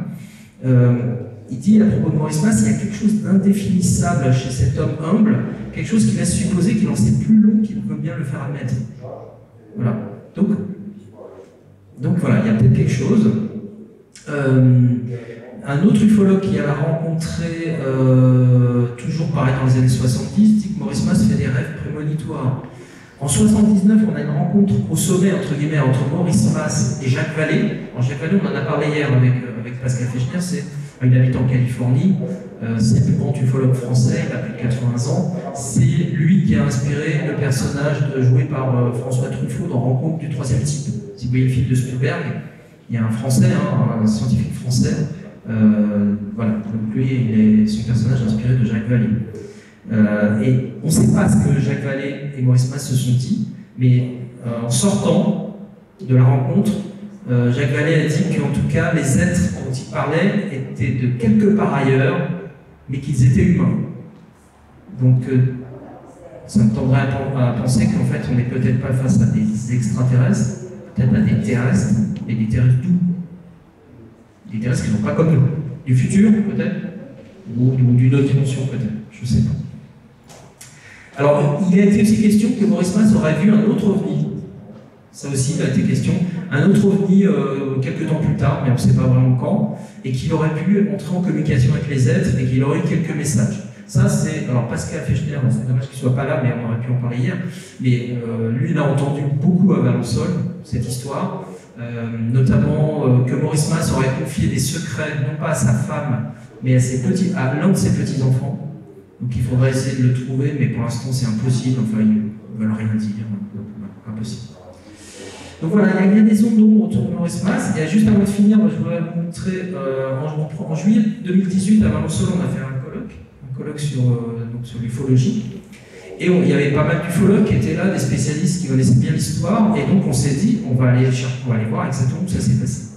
Alors il faut savoir qu'à Valensole, régulièrement l'été, quand il y a beaucoup de monde, quand approche la date du 1er juillet, ils ont une sorte de maquette, que vous voyez là, sur une photo, qui est mise au bord de la route, dans un champ de lavande, et pour un peu commémorer cette histoire. Bon, la maquette n'est pas du tout à l'endroit où ça s'est passé. Donc les gens demandent tous, est-ce que c'est là? Non, c'était pas au bord de la route. C'est juste parce que la route est passante et que les gens s'arrêtent, font une photo et ça me fait un petit souvenir. Voilà. Mais en fait, le lieu de l'observation, on a mis du temps. On a parti des procès de gendarmerie, des procès verbaux. On est parti de certains plans qui avaient été faits par des ufologues à l'époque. Et en fait, on a mis du temps, mais on l'a retrouvé. Et l'endroit exact, alors ça c'est une autre photo, pardon, vous voyez la maquette, hein, donc il y a un faux Maurice Mas avec ses petits bonhommes. Et c'est sympa, hein, vous voyez la photo, c'est moi qui l'ai faite, je suis content. non, mais on peut faire tout ça pour dire, bon, c'est dommage qu'elle est grise, mais c'est pour empêcher parce qu'ils ont eu des problèmes, il y a des gens qui piquaient les petits aliens. C'est dommage, quoi. Donc voilà, on peut faire une photo de l'OVNI dans la lavande, et le vrai endroit, il est là. Il est ici, on a mis du temps à le trouver. Il est exactement la photo d'en haut à droite, c'est-à-dire en fait, il n'est pas du tout dans la lavande, il est aujourd'hui dans un champ de blé. La lavande a disparu et depuis il y a du blé. C'est à côté de cette petite maisonnette qui était une sorte de cabane. Voilà, il est à droite de l'arbre. Vous voyez la photo à droite de l'arbre. Et alors, on n'a pas pu aller exactement à l'endroit parce que c'était dans le champ et on ne voulait pas trop le piétiner, mais c'est au niveau de l'ombre. Vous voyez de l'ombre à droite, c'est par là. Voilà. Et donc on avait été pour un documentaire avec PTLV et on s'était mis à côté. Et alors dans la cabane, ce qui est assez marrant, on était rentré pour faire filmer dans la petite cabane, et il y a un petit, vous voyez le petit dessin là, il y a quelqu'un, et on ne sait pas qui a mis ce petit dessin, et ça apparemment il y a longtemps, une sorte de petite soucoupe là, avec des petites pattes, et il y a marqué au-dessus, je ne sais pas si vous avez bien, il y a marqué « Ils sont venus ». Voilà. Donc, mais on a trouvé ça marrant parce que franchement, le mettre ici, ça veut dire que ça a été fait soit il y a très longtemps par quelqu'un qui savait que ça s'est passé là, enfin, trouver un petit mystère, on ne sait pas qui l'a mis. Voilà. Si, justement, ça a permis. C'est la cabane qui est indiquée sur les procès-verbaux de gendarmerie, c'est avec ça qu'on l'a trouvé. Enfin, entre autres, et après avec les directions. Voilà, donc Maurice Mas, il est décédé le 14 mai 2004. Il a emporté avec lui son secret. En tout cas, jusqu'à la fin de sa vie, il n'a jamais dit que c'était une blague, une supercherie. Et donc, plus de 50 ans après, l'affaire de Valensole reste un des très grands cas ufologiques français. Vous avez vu, hein, c'est documenté, beaucoup d'informations. Et donc, ça continue. On continue d'en parler. Moi, je suis toujours content d'en parler encore plus ici, parce qu'on n'est pas loin de là où ça s'est passé. Et peut-être qu'on saura. Peut-être qu'un jour, il y a quelqu'un de sa famille qui a des informations. Peut-être quelqu'un qui Maurice Chassepoul, qui est son légataire, enfin la personne qui représente l'héritage de Maurice Mas et qui a fait un petit musée des ovnis à Valençol, il n'a rien d'autre à dire, il a raconté, et il n'a pas d'informations. Donc on ne sait pas. Voilà. Écoutez, je vous remercie beaucoup. Si vous avez des questions, des choses qui vous ont intrigué sur cette histoire, n'hésitez pas. Sur l'ufologie, je peux vous parler d'autres choses aussi si vous voulez. J'ai le temps, hein, jusqu'à 4 heures. Oui. Oui, oui. Alors, il y a un réalisateur qui avait fait OVNI, on s'appelle Affaire d'État, un très très bon documentaire qui a été passé sur Canal+. Et je crois qu'il est passé sur d'autres chaînes. Si vous le voyez, ça s'appelle Affaire d'État, parce qu'il y en a beaucoup des documentaires sur les OVNI, mais celui qui est fait par un Français qui s'appelle Dominique Filleul est excellent. Vraiment, c'est un des meilleurs documentaires. Il est sérieux, rigoureux, il a été rencontré des gens vraiment qui ne racontent pas de bêtises et qui fait vraiment le point sur l'ufologie en France. Et là, il prépare, oui, ça va sortir en 2023, un film sur l'affaire de Valençol. Pour l'instant, j'ai vu que l'affiche. Et toute petite bande-annonce. Vous tapez voilà, bande-annonce Valençol sur YouTube, vous allez voir la petite bande-annonce. Et moi, il m'avait dit, je pense qu'il va essayer, si peu, il va essayer de le sortir autour du 1er juillet. Quoi. Ah oui, bref, voilà. Donc, surveiller vers le 1er juillet 2023. Il se peut qu'il y ait ce film. En tout cas, sur les réseaux sociaux, tout le monde va en parler, forcément. Donc ça, c'est... Alors, ça, c'est de la fiction, hein, c'est pas un documentaire, c'est vraiment un film. Je pense qu'il s'est attaché, bien sûr, à écrire, à essayer comment on appelle ça, de reconstituer tout ce qui s'est passé, et en même temps de voir les effets qu'a eu cette histoire sur Maurice Mas. Voilà, donc moi je suis très curieux de le voir. En plus, Dominique travaille très très bien. Je pense que c'est un truc de qualité. Ça va être très sympa. Voilà. Et sinon, c'est ce qu'on disait hier avec Pascal. Cette affaire s'est passée il y a plus de 50 ans. Des affaires comme ça en France, il y en a très peu. La dernière que je connaisse, on en a parlé un peu hier soir, c'est à Arvilliers en 98. Vous voyez, 98, donc 24 ans. 24 ans. Depuis 24 ans, je n'ai connaissance d'aucune histoire de rencontre du troisième type. De quelqu'un, d'un humain qui dit avoir rencontré des extraterrestres. Même pas échangé, hein, juste. Voilà. Donc, alors, je dis pas, il y a peut-être des gens qui ont vécu des histoires extraordinaires qui n'ont jamais raconté, c'est possible. Mais écoutez, franchement, je demande à tous les ufologues s'ils ont même une histoire confidentielle, il n'y a rien. C'est dommage. Enfin, c'est dommage. On aimerait bien, mais bon, voilà. Donc là, pourquoi je dis ça, c'est parce que parfois je fais des conférences et les gens me disent « Mais vous n'avez pas des histoires plus récentes ?» Là, j'ai dit « Bah non. » Oui, il y a des observations, des gens qui voient des choses dans le ciel, mais des vraies histoires de gens qui, à un moment, ont été en contact, rapprochés, ou vu, peuvent donner beaucoup de détails, il n'y en a pas. On en a avant, bien sûr, avant. Je suis en train de travailler un peu là sur l'affaire de Rion-sur-Bellec, j'espère que je le dis bien, c'est en Bretagne. Une famille qui un soir a vu un objet se poser à 200 mètres de leur maison et en sortie des créatures qui semblaient un peu des bonhommes, vous voyez de Michelin, les personnages Michelin, 3 personnes qui sont... Voilà. Et manifestement, les gens étaient tout à fait de bonne foi, enfin, il s'est passé un truc bizarre. Et j'essaie de retrouver, alors les parents sont âgés parce que ça s'est passé en 77 je crois. Donc les parents sont très âgés, et le fils, je crois que je l'ai retrouvé, je vais essayer de le contacter, j'espère qu'il veut bien parler. C'est une grosse boule lumineuse, alors moi j'ai pas tous les détails encore, mais une grosse boule lumineuse, donc nous est sorti 3 créatures, je peux dire, qui ressemblaient à des bonhommes Michelin. Bizarre. À voir. Ça m'intéresse. Oui.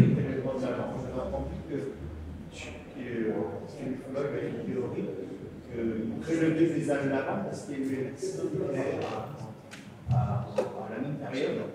Et c'était peut-être une analyse. Dans la région de Valençol ? En Europe, quoi. Ah, en Europe, ouais. En Europe, il serait dû à Valençol, ouais. Parce que c'était l'ULAM. À Valençol, alors je crois que déjà il y avait Cadarache, devait déjà exister, mais Cadarache n'est pas. C'est un centre d'études, il n'y a rien de particulier. Et puis ITER, ça n'existait pas. Il y a ITER qui n'est pas loin maintenant.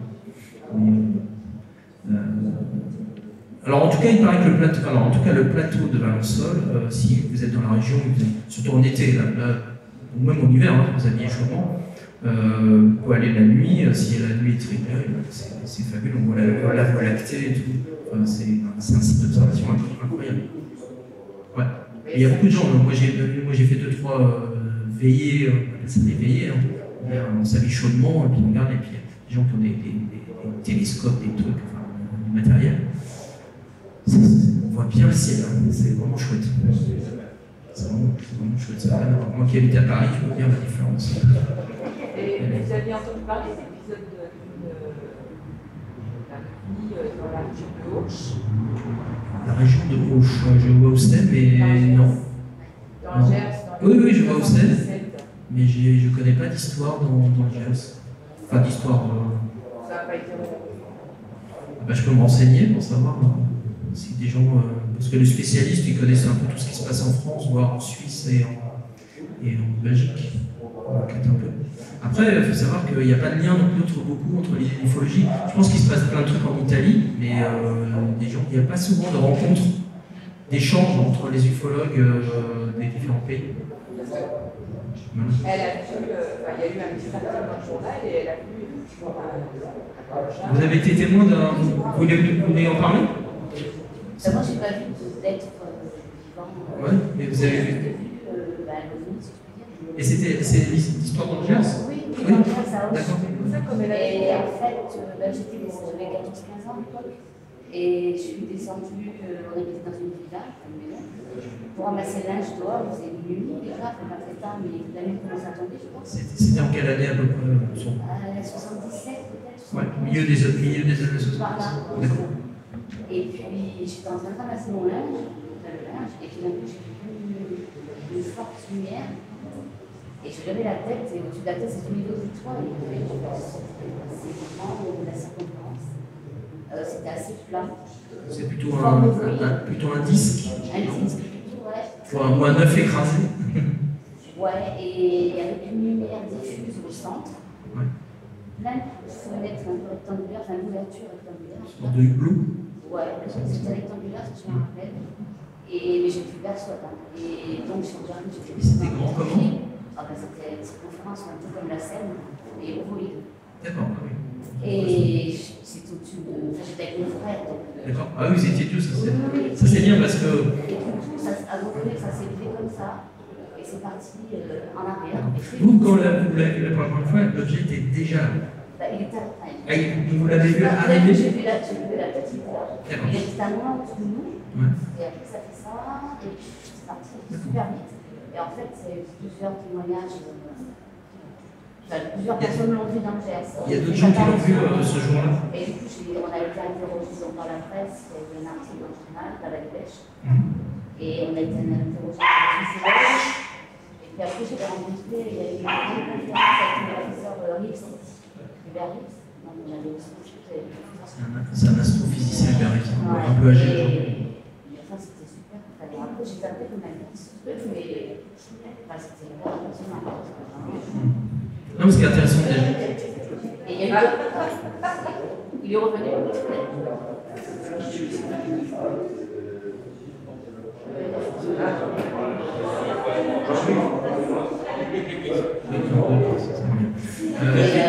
Déjà, ce qui était bien, c'est que vous étiez deux à voir. Ça, c'est toujours. Plus il y a de témoins, plus c'est. Oui, j'avais 14-15 ans. Et c'était vraiment.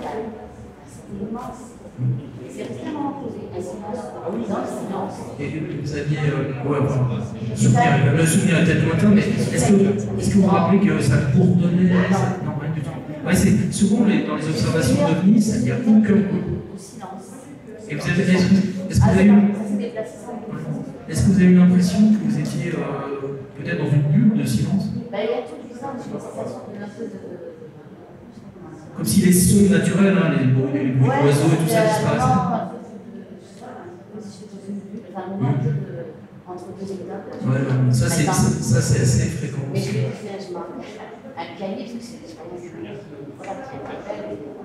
J'avais fait des schémas, j'ai toujours d'ailleurs. J'avais dessiné, j'avais les couleurs, j'avais. Ah bah oui, il faudrait le scanner et puis. Ouais. Alors moi, je collabore à une web. Il y en a beaucoup. Le plus connu, c'est Les Lumières dans la nuit, qui est vraiment la revue des ufologues.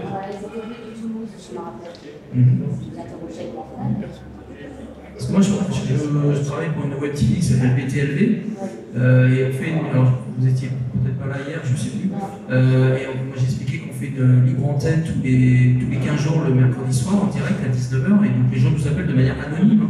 On donne juste un prénom et on peut même changer de prénom aussi. Et les gens nous racontent des choses qu'ils ont vécues, exactement ce que vous venez de dire. Et, donc si ça vous dit de participer, pardon. Non, alors mercredi c'est une autre émission, et en fait BTV est en train de déménager en ce moment, donc la prochaine, faudra regarder sur mes comptes Facebook et autres, quand est la prochaine aura lieu je pense plutôt deuxième quinzaine d'octobre, pas tout de suite parce qu'il y a le déménagement, il y a un gros matériel, parce qu'il y a un plateau télé et un studio radio à bouger. Oui, à Boulogne-Billancourt. Et par contre, oui, ce témoignage est bien, surtout si vous avez le dessin que vous pouvez scanner et nous envoyer. Ah ouais, ça c'est bien. Mais si vous pouvez me laisser votre mail ou des choses comme ça, je veux bien, parce que je vais regarder moi cette histoire, ce que je vais trouver de mon côté. J'en ai jamais entendu parler.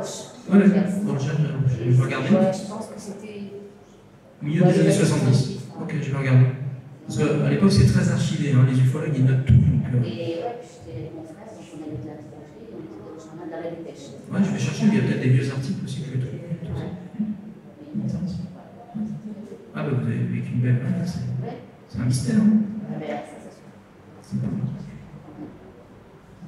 Vous avez été observé. Et depuis, est-ce que vous avez noté, parce qu'aussi ça arrive souvent, les témoins d'observation d'OVNI, dans les temps, certains, pas tous, dans les semaines, les mois, les années qui viennent après, il y a des trucs un peu bizarres qui se passent. Oui, j'ai vu des trucs, mais après, je ne parle pas parce que c'est bon. un peu... Non, mais si c'est personnel... Pas personnel, non, il y a des choses que je vois.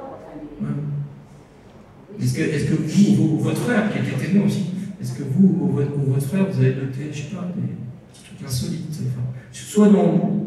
Vous avez, je sais pas, alors je vais donner des exemples, mais vous avez des perceptions, des intuitions un peu bizarres, des rêves prémonitoires, des trucs comme ça. C'est un peu compliqué d'en parler parce que enfin, ici, je pense que les gens sont ouverts, mais il y a des choses que j'ai vécues, j'en parle pas tout le temps, je sais à qui j'en parle.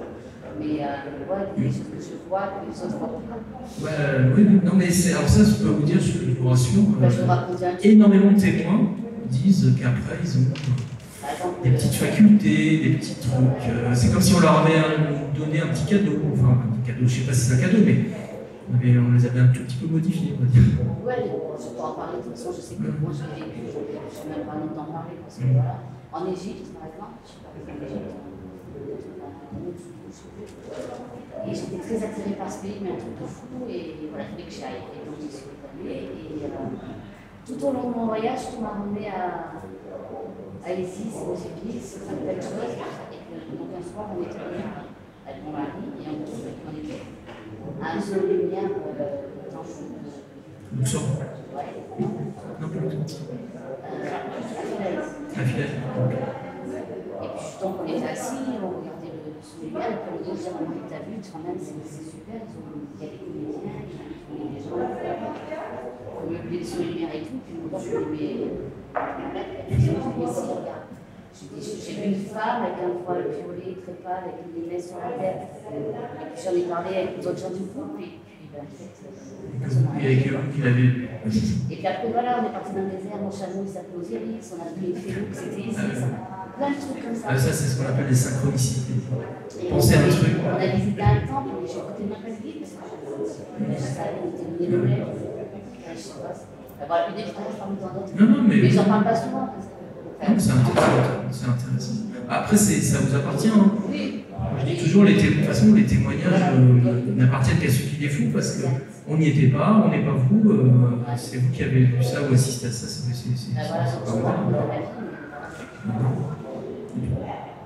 pour ça, quand on fait notre émission, nous on ne juge pas parce que, alors, bien sûr, on fait un peu le filtre, hein. On peut être tout de suite quand les gens sont complètement barrés. Comme ça, on évite parce que c'est pas très drôle. Et quand les gens ont l'air sincères, et voilà, on les écoute, on ne peut pas juger, il n'y était pas, personne n'a vécu ça, c'est son aventure, son expérience. Est-ce qu'il y a d'autres questions ou d'autres sujets, même, je ne sais pas, quelque chose que vous avez vu, entendu sur les ovnis, de manière générale, il y a quelque chose qui vous intrigue? Je ne dis pas que j'ai répondu à tout. Je réponds à tout, mais je connais suffisamment d'histoires et suffisamment de jours. On en a beaucoup parlé hier avec Pascal aussi. On a fait un peu le tour du sujet hier soir. Donc, on a parlé un peu de toutes les thématiques. En tout cas, si vous entendez parler d'observation dans la région, par exemple, quand je dis la région, moi, je pars de Gap jusqu'à Marseille, toute la région. Si vous entendez des trucs bizarres, n'hésitez pas, vous transmettez, transmettre à moi ou directement sur mes comptes sociaux. Moi, je suis facile à trouver sur les Facebook, Twitter et autres.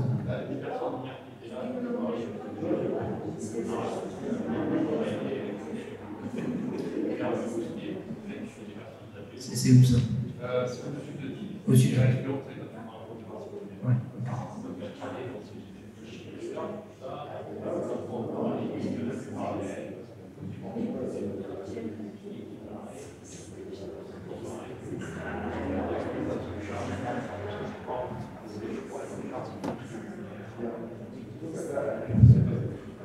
C'est intéressant.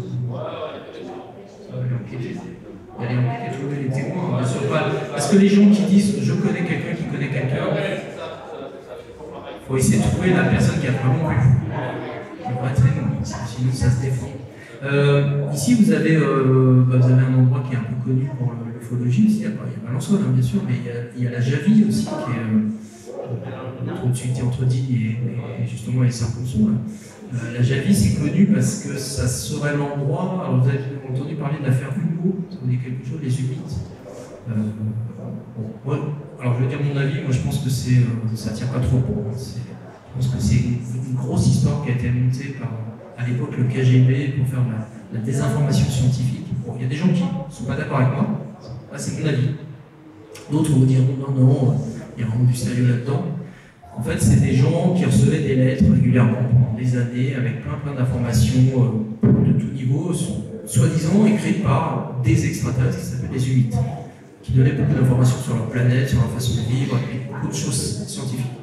Bon, tout ça a été analysé, c'est très controversé, et en plus, sachant qu'en plus, beaucoup de lettres ont été reçues en Espagne, et qu'en Espagne, il y a quelqu'un qui a dit non mais tout ça c'est finalement à avouer que c'était bidon, enfin, bon, c'est pas clair, mais alors ce qui est étonnant, c'est que toute l'histoire a commencé pas loin d'ici, à la Javie, dans les montagnes derrière, et ça serait dans les années 50, un vaisseau spatial aura atterri là, et ces fameux Humites, qui viennent de la planète Humo, ça devrait arriver les premiers ici. Voilà. Et donc il y a des gens qui cherchent l'endroit, parce que les Humites avaient dans leurs lettres qui donnaient 2-3 petites indications, et donc il y a des gens depuis des années qui cherchent où serait le site. J'entends pas. Jean-Pierre Petit. Oui, alors Jean-Pierre Petit avait écrit un bouquin il y a longtemps sur les Humites, parce qu'à un moment, lui, il était intrigué par le côté scientifique qu'il y avait dans les lettres. Et comme il habite, à un moment, il habite pas très loin, lui, il habite à Aix ou je sais pas où, et voilà. Et il a fait beaucoup de trucs là dans la région entre ici et c'est une grosse impulsion. Ouais. Et donc il a pris ça un peu au sérieux, il fait partie des gens qui ont cherché le site de l'atterrissage. Ouais, exactement. Donc, après, on en pense qu'on veut. Moi, je suis très mitigé. Mais c'est intéressant. Et j'avais retrouvé un article de la Provence en 2000 qui parlait de ça et qui avait sorti des archives, des vieux articles des années 50 où il y avait des paysans qui disaient qu'à minuit, on leur avait piqué plein de trucs, et qu'il s'était passé un truc bizarre à la Javie. Donc ça, ça fait partie des trucs. Souvent, je passe à la Javie, je prends une photo, j'envoie ça aux gens qui aiment bien les Humites, ça leur fait plaisir. D'accord.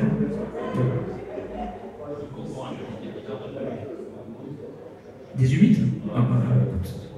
Tu tapes la Javie Humide sur Google, tu vas voir, il y a de quoi lire. Après, j'avais un peu regardé ce qui s'était passé dans les Alpes-de-Provence ou dans les Hautes-Alpes. Il y a quelques observations, mais pas tant que ça. C'est un peu plus dans le sud en fait. Il y a beaucoup plus d'observations étrangement d'OVNI dans le Var, dans le 06, qu'au nord de Manos, on va dire. Comme ça. Pourtant, il y a des montagnes aussi.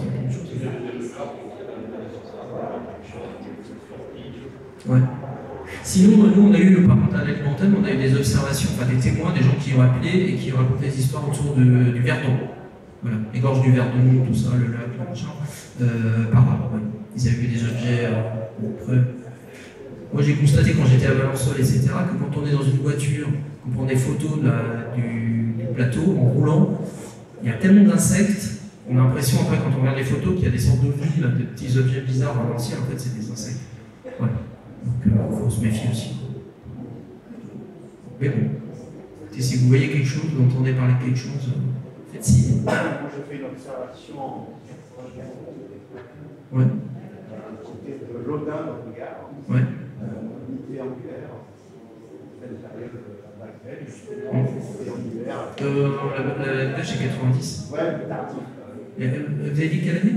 94. Ah, 94, j'avais entendu 84 au début, je me disais, c'est bon. 94, d'accord. Un quart d'heure.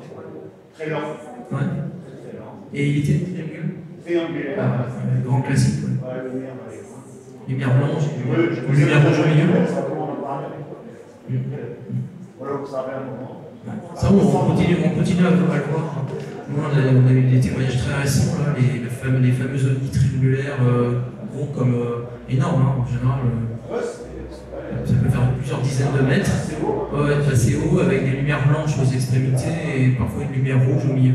Ouais, moi, j'ai pas de souvenir de la première. On était deux, le soir, on était. Bah ouais, mais les gens voient des trucs comme ça. À la hauteur d'un.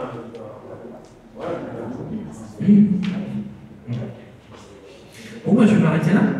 Et moi, je suis là jusqu'à 16h, si vous voulez venir changer, je fais des dédicaces et tout. Et puis après, j'en prends la route de Paris. Voilà, bah, merci beaucoup d'être venu, en tout cas.